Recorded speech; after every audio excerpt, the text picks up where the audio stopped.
मैं आता हूँ तेरे पास, प्रभु यीशु मेरे मसीह, मेरे पापों के लिए ही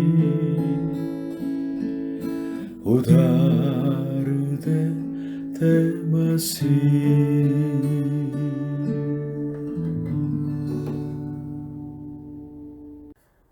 हालेलुया। प्रभु यीशु मसीह जी आप सभी को आशीष दे। जब हम इंडिया में थे तो एक जो इंडियन भाई के घर में हमने विजिट किया था और उनके साथ बातचीत की थी। उनका एक बेटा था और दो बेटियां थी। ये पहले हिंदू थे, लेकिन उनके दो बेटियां, उनके अंदर दुष्ट आत्मा आ गई थी। बहुत सालों से मुश्किल समय गुजर रहे थे। उनका बेटा का जो कपल है उनको भी मुश्किल लगा, इसलिए घर छोड़ के चले गए। इसलिए इस पापा के मन में तो चोट लगी थी। क्या नहीं किया होगा अपने बेटियों को ठीक कराने के लिए। ये उनकी गवाही है। एक दिन ये चर्च में उन दोनों लड़कियों को लेके गए थे और दुष्ट आत्मा निकल नहीं जा रही थी और लड़कियां चिल्लाने लगी। तो उस जो चर्च के बिल्कुल सीनियर पास्टर वो घबरा गया, इसलिए चिल्लाया कि ऊपर जो दरवाजे बंद करो।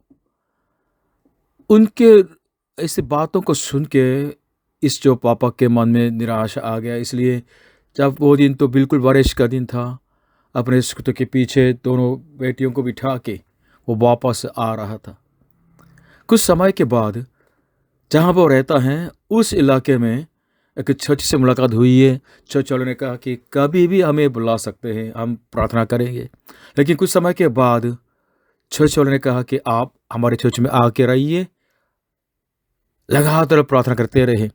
एक दिन ये चर्च वाले प्रार्थना कर रहे थे तो उनके बेटियों के मुंह से ये बात आई कि तुम ठीक से यीशु मसीह को ऊंचा नहीं करते हो, इसलिए मैं नहीं निकल सकती।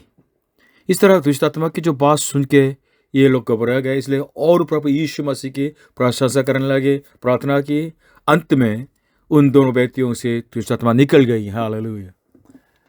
जब हम उनसे मिलने गया था तो काफ़ी समय के बाद है, इसलिए उनके दो बेटियां तो यूथ विद मिशन ट्रेनिंग लेने के लिए दूसरे प्रदेश में गए थी।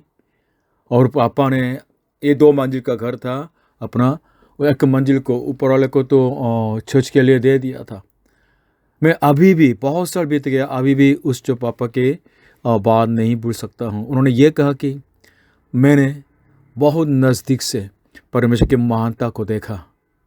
हालेलुया। कितने साल में बिल्कुल पीरा में तो रहे होंगे। इस इंडियन भाई के ऊपर परमेश्वर ने दया की है। उसको पिता परमेश्वर ने प्रभु यीशु के पास खींच लिया है और उनके सारे परिवार लोग प्रभु यीशु को पाए हैं। हालेलुया। पीरा में रहना ये भी परमेश्वर का अनुग्रह है और परमेश्वर का उपहार है। अगर पीड़ा को महसूस नहीं होते हैं तो बहुत यातना आ सकती है, प्राण को भी खो सकते हैं। परमेश्वर हमारे जीवन में तो पीड़ा आने की अनुमति देते हैं और बहुत लोग इस पीड़ा के द्वारा, दुखद समय के द्वारा प्रभु यीशु पर विश्वास करके मुक्ति को पाते हैं। प्रभु यीशु मसीह के क्रूस के बिल्कुल पीड़ा वो हमारे लिए चंगाई है, शांति है और मुक्ति है। हालेलुया। आज के वचन सिदोन में सरबात के जो क्षेत्र में एक जो विधवा के बारे में है। वो विधवा बिल्कुल पीड़ा में रहती थी। उसके जीवन में प्रभु परमेश्वर आए हैं। बहुत भयंकर अकाल पड़ा था, इसलिए लास्ट जो मील भोजन खा के वो अपने बेटे के साथ मर जाना चाहती थी, लेकिन परमेश्वर ने उसके पर दया की है और एक दिन उसके बेटे तो की मौत हो गई थी। तो सारे निराशा बिल्कुल टूट जाती हो ना, लेकिन उस लेडी को परमेश्वर ने तो आशीष दी है। इसलिए हम आज के इस जो उपदेश के द्वारा दृष्टि के बारे में सोचें। हमारे चारों तरफ होने वाली पीड़ा को हम किसी दृष्टि से देखें और हम जब अब दृष्टि के स्थाई में, पीड़ा के स्थाई में होते हैं तो हमें किस बात की अपेक्षा करनी है, हम इसके बारे में मनन करना चाहते हैं। आज के वचन पहला राजा 17वीं अध्याय 17 से 24। इन बातों के बाद उस स्त्री का बेटा जो घर की स्वामिनी थी रोगी हुआ, और उसका रोग यहाँ तक भरा कि उसका सांस लेना बंद हो गया। तब वह एलिय्याह से कहने लगी, हे परमेश्वर के जन, मेरा तुझसे क्या काम? क्या तू इसलिए मेरे यहाँ आया है कि मेरे बेटे की मृत्यु का कारण हो और मेरे पाप का स्मरण दिलाए? उसने उससे कहा, अपना बेटा मुझे दे। तब वह उसे उसकी गोद से लेकर उस अटारी पर ले गया जहाँ वह स्वयं रहता था, और अपनी खाट पर लिटा दिया। तब उसने यहोवा को पुकार कर कहा, हे मेरे परमेश्वर यहोवा, क्या तू इस विधवा का बेटा मार डालकर जिसके यहाँ मैं टिका हूँ, इस पर भी विपत्ति ले आया है? तब वह बालक पर 3 बार पसर गया और यहोवा को पुकार कर कहा, हे मेरे परमेश्वर यहोवा, इस बालक का प्राण उसमें फिर डाल दी। एलिय्याह की ये बात यहोवा ने सुन ली, और बालक का प्राण उसमें फिर आ गया और वह जी उठा। तब एलिय्याह बालक को अटारी पर से नीचे घर में ले गया, और एलिय्याह ने यह कहकर उसकी माता के हाथ में सौंप दिया कि देख, तेरा बेटा जीवित है। स्त्री ने एलिय्याह से कहा, अब मुझे निश्चय हो गया है कि तू परमेश्वर का जन है, और यहोवा का जो वचन तेरे मुंह से निकालता है वह सच होता है। आज का पार्ट 1 पीरा को परमेश्वर की दृष्टि से देखना है। आज के वचन के 17वीं 18वीं। इन बातों के बाद उस स्त्री का बेटा जो घर की स्वामिनी थी रोगी हुआ, और उसका रोग यहाँ तक भरा कि उसका सांस लेना बंद हो गया। तब वह एलिय्याह से कहने लगी, हे परमेश्वर के जन, मेरा तुझसे क्या काम? क्या तू इसलिए मेरे यहाँ आया है कि मेरे बेटे की मृत्यु का कारण हो और मेरे पाप का स्मरण दिलाएं? इस सीदोन के सरबात की जो विधवा, वो सोच रही थी कि इतना भयंकर अकाल पड़ा है, इसलिए जो लास्ट जो पोषण रह गया है उसको खा के बेटे के साथ मर जाऊंगी, इस तरह सोचा है। बहुत कंगाल व्यक्ति थी। लेकिन तब एलिय्याह आया, और एलिय्याह ने मांगा कि पहले मेरे लिए एक रोटी, छोटी सी रोटी बना के ले आओ। उस लेडी ने मान ली है। इसके बाद परमेश्वर का जो वादा मिल गया कि जब तक परमेश्वर आकाश से बारिश न बरसाएंगे तब तक के लिए इस गड्ढे में से जो मैदा है ख़त्म नहीं होगा, और इस कुप्पी में से जो तेल है वो भी न घटेगा। इस तरह वादा मिला है। जैसे परमेश्वर वादा किया वैसे ही ये लोग बिल्कुल अद्भुत तरीके से जी रहे थे। कुछ समय के बाद उस जो लेडी के बेटा बीमारी से मर गया। माँ बाप अपने मरे हुए बच्चे को अपने दिल में दफन करते हैं। इसका कारण क्या था मालूम भी नहीं था, इसलिए कितनी दुख मिला होगा इसके हृदय के अंदर। यह हमें स्पष्ट दिखाई देती है कि परमेश्वर के भक्त, परमेश्वर के जो जन की सेवा करते करते अभी ये बिल्कुल दुख मिला है। मतलब भक्तिपूर्ण जीवन जीते हुए भी जो घटना जो हम अपेक्षा नहीं कर सकते हैं वो हमें मिल जाता है। इसलिए उस लेडी ने इस तरह पुकारा कि क्यों मेरे विरोध में? क्या मेरे बेटे मेरे पाप की वजह से तो मरा है? इस तरह जब पीड़ा आ जाती है तो हम सोचते कि परमेश्वर मेरे विरोध में खड़े हैं, या मैंने गलत काम किया, पाप किया होगा, इसलिए इस तरह ये दुख मिल रहा है। हमेशा नकारात्मक और आत्मिक इस तरह अनुवाद करते हैं, और पाप के बिल्कुल दोष पाप में बिल्कुल हम फंस जाते हैं। या दूसरे विश्वासी पीड़ा में रहते हुए देख के हम सोचने लगते हैं कि इसने भी गलत किया होगा। हाँ, बाइबल के अंदर आयूब, उसके कोई पाप की वजह से दुर्घटना नहीं हुई थी, लेकिन संपत्ति सब कुछ खो दी है, 10 बच्चे एक दिन में मर गए हैं। उनके 3 जो दोस्त लोग आके धीरे धीरे आयूब के ऊपर संदेह करने लगे हैं। आयूब को बहुत तंग किया था। मैं एक प्राचीन को, एक चर्च के एल्डर को जानता हूँ। वो हमेशा दूसरे जो प्रभु के सेवक लोग उनके बिल्कुल बुढ़ापे में बीमार हो जाते हैं तो सोचने लगते थे कि कुछ तो गलत तो हो गया होगा। इस तरह लेकिन जब वो खुद अब बिल्कुल बीमार पड़ गया तो वो शिकायत करने लगे हैं। मतलब हम कभी भी परमेश्वर के सिंहासन पर मत बैठें और आत्मिक अनुवाद न करें, ये हमारी अज्ञानता है और सीमित मनुष्य के घमंड है।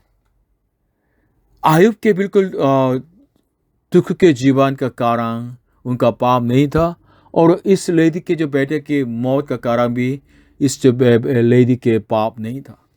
इसलिए बहुत बहुत केसेस होते कि जहां हम कोई दोषी भावना के बिना और परमेश्वर को गलत समझने के बिना पीड़ा को अपने जीवन का एक अंग समझ लें। इसलिए आयुब एक जो भक्त ने बाइबल के अंदर, उन्होंने एक दिन में तो 10 बच्चों को खो दिया है। तो उन्होंने इस तरह अंगीकार किया कि यहोवा परमेश्वर देने वाले हैं और यहोवा परमेश्वर ले जाने वाले हैं, इसलिए यहोवा के नाम की स्तुति हो। इस तरह उन्होंने अंगीकार किया है। हम भी परमेश्वर के सामने हमेशा ये कहें कि परमेश्वर आप हमेशा अच्छे हैं, हमेशा अच्छे हैं, क्योंकि आप आशीष देते हैं, आशीष लेते हैं, ले जाते हैं, इसलिए आप हमेशा अच्छे हैं। इस तरह हम अंगीकार करें। हमारी पीड़ा में भी हम प्रभु परमेश्वर को ताकने वाले बन जाएं। आज के उपदेश का पार्ट 2, जब हम पीड़ा में हैं तो परमेश्वर की महिमा की अपेक्षा करें। 19 से 22 पद तक उसने उससे कहा, अपना बेटा मुझे दे। तब वह उसे उसकी गोद से लेकर उस अटारी पर ले गया जहाँ वह स्वयं रहता था, और वह अपनी खाट पर लिटा दिया। तब उसने यहोवा को पुकार कर कहा, हे मेरे परमेश्वर यहोवा, क्या तू इस विधवा का बेटा मार डाल कर इसके यहाँ मैं टिका हूँ, इस पर भी विपत्ति ले आया है। तब वह बालक पर 3 बार पसर गया और यहोवा को पुकार कर कहा, हे मेरे परमेश्वर यहोवा, इस बालक का प्राण इसमें फिर डाल दे। एलिय्याह की ये बात यहोवा ने सुन ली और बालक का प्राण उसमें फिर आ गया और वह जी उठा। परमेश्वर ने एलिय्याह की प्रार्थना सुनी और उस मृतक बच्चे को जीवित किया है। उस जो माँ के विश्वास कितना बढ़ गया होगा जब ये जिंदा हो गया फिर से, कितनी हर्षित हो गई होगी, कितना धन्यवादी बन गई होगी। हाँ, वास्तव में एलिय्याह उससे पहले भी इस तरह आत्मिक जो युद्ध करते थे। करमेल जो एक पहाड़ पे, तो बाहाल के पहाड़ के नाबी करीब 400 लोग और आसेरा के जो नाबी 450 लोग, टोटल 850 लोगों का मुकाबला किया था। उन दोनों का मुकाबला ये था कि वेदी के ऊपर जो आग से बिल्कुल उतर देते हैं वो सच्चा परमेश्वर है। इन नाभियों के वेदी पर तो परमेश्वर ने कुछ नहीं किया, उनके ईश्वर ने, देवता ने कुछ नहीं किया। लेकिन जब एलिय्याह ने बहुत पानी तो उंडेलवाया उस वेदी के ऊपर, तो यहोवा परमेश्वर ने आग से सबको भस्म कर दिया है। तब प्रमाणित हो गया कि वो ही सच्चा परमेश्वर है। इस तरह यहोवा परमेश्वर के बारे में इस लेडी ने सुना होगा, लेकिन अभी अपने घर में अपने बेटे के पुनरुत्थान के ये खतरा के द्वारा इस लेडी ने जान गई कि यहोवा परमेश्वर ही सच्चा परमेश्वर है। क्योंकि चारों तरफ अनेक देवी देवताओं की पूजा करते थे, बहुत बहुत मूर्ति पूजा करते थे, उनमें से यहोवा परमेश्वर ही सच्चा परमेश्वर है, इस बात को जान लिया है। हाँ, बेटे की मौत को देखना तो बहुत बहुत दुख है, लेकिन इन दुखों में उसको ये आशीष मिली कि जानने की यहोवा परमेश्वर सच्चा परमेश्वर है। हाँ, मेरे जो बड़े मामा जी, उनके 45 उम्र में तो स्टमक कैंसर आ गया था, जो चौथा लास्ट स्टेज का था। उसने हॉस्पिटल में प्रभु यीशु को पाया है। तो हमने सोचा कि वो ठीक हो जाएंगे और प्रभु की सेवा करेंगे, लेकिन वो मरा। और बड़े मामा के जो ऊपर इतना बरस रखती थी हमारे जो ग्रैंड माँ, तो उनकी मौत के बाद उन्होंने अपने हाई बीपी के दवा भी छोड़ दिए और जिना नहीं चाहती थी। लेकिन बड़े मामा चले जाने के से पहले उन्होंने ये कहा कि मम्मी, मैं स्वर्ग जा रहा हूँ, हम स्वर्ग में मिलेंगे। इस बात की वजह से तो माँ जी ने भी बिल्कुल विश्वास में तो आगे बढ़ा। मामा की जो मौत उसके द्वारा हमारे जो तो नानी के मुक्ति भी हो गई है। परमेश्वर के आशीष हमारे सोचने से बाहर है। अनेक तरीक़ा से परमेश्वर हमें अनुग्रह देते हैं और हमें बचाते हैं। मेरे अपने परिवार के बारे में हमने प्रभु यीशु को पाया था कब? जब हमारे परिवार के इतिहास में बहुत सबसे दुखपूर्ण, सबसे शर्मिंदा होने का टाइम था, सबसे अंधकारपूर्ण समय था। मैं चाहता था कि अगर हो सका तो ये हमारी परिवार के इतिहास में इस भाग को मिटा दें, लेकिन उस दुखपूर्ण समय में परमेश्वर ने हमको बचाया। हालेलुया। इस तरह सरबत के जो स्त्री भी ये बिल्कुल अपने मौत की इंतज़ार करने वाले के टाइम में थी, और लेकिन परमेश्वर की महिमा देखी है और अपने बेटे की मौत को देखते हुए भी परमेश्वर के जीवन देने की सामर्थ को देखा। हालेलुया। भाइयों बहनों, आप सब भी अपने पीड़ा में रहते हुए भी परमेश्वर की महिमा देखने की लालसा करें और प्रार्थना करें और अंत में परमेश्वर के दर्शन पाएं। प्रभु यीशु मसीह आप सभी को आशीष दें। और इस उपदेश का तीसरा भाग, पीड़ा में विश्वास में बढ़ते रहें। 23-24 पद। तब एलिया बालक को अटारी पर से नीचे घर में ले गया और एलिया ने यह कहकर उसकी माता के हाथ में सौंप दिया कि देख, तेरा बेटा जीवित है। स्त्री ने एलिया से कहा, अब मुझे निश्चय हो गया है कि तू परमेश्वर का जन है और यहोवा का जो वचन तेरे मुंह से निकालता है वह सच होता है। परमेश्वर ने उस बेटे की मौत और पुनरुत्थान के द्वारा उस लेडी के विश्वास को बढ़ा दिया, मजबूत कर दिया है।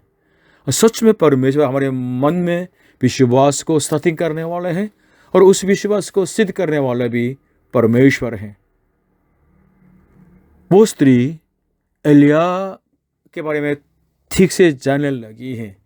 एलिया को परमेश्वर के जन कहा और बेटे के पुनरुत्थान के द्वारा इस बात को बिल्कुल पक्का किया है, और परमेश्वर के जन के सामने होने के नाते वो परमेश्वर के उपस्थिति को तो महसूस करने लगी। और एलिया के जो वचन है उसके मुंह से निकालता है तो वो वचन सच है, इसके बारे में जान गई। ये कारण था कि परमेश्वर ने उस स्त्री के मौत की अनुमति दे दी थी, क्योंकि चारों तरफ अविश्वास है, मूर्ति पूजा है। इसी देश में रहते हुए मुश्किल है। इसलिए परमेश्वर ने उस स्त्री पर कृपा की है कि वो सच्चे परमेश्वर को जान जाए और सच्चे परमेश्वर के नबी के द्वारा वचन सुने और उसके जीवन में प्राप्त होने वाले परमेश्वर के विशेष अनुग्रह और आशीष समझ ले। इस वचन के द्वारा, इस घटना के द्वारा हमें यह मालूम होता है कि परमेश्वर इस अन्य जाति स्त्री से कितना प्रेम करते हैं। थोड़ा मुड़ के देखिएगा, कैसे इस तरह महान नाविक को अपने घर में अतिथि के रूप में तो सेवा कर सकते हैं, लेकिन एलिया उसके घर में ठहरे और उसके द्वारा रोज रोज सुंदर पवित्र वचन सुन लिया। क्योंकि चारों तरफ आत्मिक तौर से बिल्कुल व्यभिचारिणी पीढ़ी है, लेकिन परमेश्वर के शुद्ध प्रजा के रूप में जीने के अनुग्रह उस लेडी ने पा लिया है। और परमेश्वर के भक्त के साथ पवित्र जो संगति, और जब बेटा मर गया तो बिल्कुल संपूर्ण दिल से, हृदय से प्रार्थना करते हुए प्रभु की तरफ ताकने वाले था। ये भी आशीष है। और नावी की प्रार्थना सुन ली है और मरे हुए बेटे को जीवित करने वाले परमेश्वर के सामर्थ्य को, महिमा को देखा है। लगातार होने वाली प्रशंसा, धन्यवाद, हालेलुया। ये सारे जो समय उस लेडी के प्रति परमेश्वर का प्रेम था, क्योंकि परमेश्वर इन सारी बातों को मिला के भलाई ही को उत्पन्न कर रहे थे, और ये भलाई सचमुच में हमारे वर्णन से ऊपर अनुग्रह था। भाइयों बहनों, परमेश्वर आपसे प्रेम करते हैं और आपको पीड़ा में ऐसे ही नहीं छोड़ देते हैं, आपके पीड़ा को आवाज़ को सुनते हैं, लेकिन परमेश्वर उस पीड़ा में आपके विश्वास को बढ़ाने वाले हैं। इसलिए आप प्रभु यीशु को ताकिएगा। इब्रानियों की 12:2 में इस तरह लिखा है, और विश्वास के कर्ता और सिद्ध करने वाले यीशु की ओर ताकते रहें, जिसने उस आनंद के लिए जो उसके आगे धरा था, लज्जा की कुछ चिंता न करके क्रूस का दुख सहा और सिंहासन पर परमेश्वर के दाहिने जा बैठा।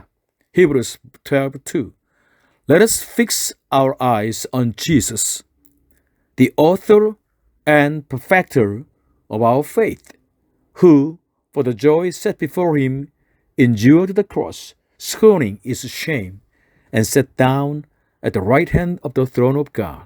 Hallelujah. हालेलुया। आज के उपदेश का सारांश है, प्यारे परमेश्वर के भक्त लोग, हम जरूर ये जाने कि पीड़ा और आंसू हमारे जीवन का एक अंग है। आज आपने देखा अपने बेटे की मृत्यु के द्वारा कितने पीड़ित थी ये स्त्री, लेकिन उसके जीवन में परमेश्वर का अनुग्रह कैसा गहरा था। आज के वचन के द्वारा हमने ये भी सीखा कि हमारी पीड़ा ही न रहेगी और निराशा ही न रहेगी। इस पीड़ा के बाद हम विजय पा सकते हैं। कैसे? अगर हम उस पीड़ा को परमेश्वर की दृष्टि से देखेंगे, हम विजय पा सकेंगे। और इस पीड़ा में प्रकट होने वाले परमेश्वर की महिमा को हम अगर अपेक्षा करेंगे, हम विजय पा सकेंगे। और इस पीड़ा के द्वारा विश्वास में पढ़ने वाले अपने को हम देखेंगे, और परमेश्वर की इस योजना को, मेरे विश्वास को बढ़ाने वाले परमेश्वर की योजना को अगर हम देख पाएंगे तो हम विजय पा सकेंगे। परमेश्वर सचमुच में हमें पीड़ा देते हैं, लेकिन ये पीड़ा निराशा नहीं, वरन इस पीड़ा के बाद परमेश्वर अपने अनुग्रह को प्राप्त करना चाहते, अपनी भलाई को उत्पन्न करना चाहते। इस लंबी जर्नी को देखने के आत्मिक आंखें पाने के लिए प्रभु से प्रार्थना करें। अंत में मैं एक वचन पढ़ना चाहता हूँ, रोमियो 8:28। और हम जानते हैं कि जो लोग परमेश्वर से प्रेम रखते हैं, उनके लिए सब बातें मिलकर भलाई ही को उत्पन्न करती हैं, अर्थात उन्हीं के लिए जो उसकी इच्छा के अनुसार बुलाए हुए हैं। In English, Romans 8:28. And we know that in all things God works for the good of those who love Him, who have been called according to His purpose. जब हम प्रभु यीशु में हैं, तो परमेश्वर पिता की इच्छा के अनुसार बुलाए हुए लोग हैं, उनके उद्देश्य के लिए बुलाए हुए लोग हैं। जब हम प्रभु यीशु में बने रहें, तो हम परमेश्वर से प्रेम करने वाले बन जाते हैं। तब ये वादा पूरा हो जाता है।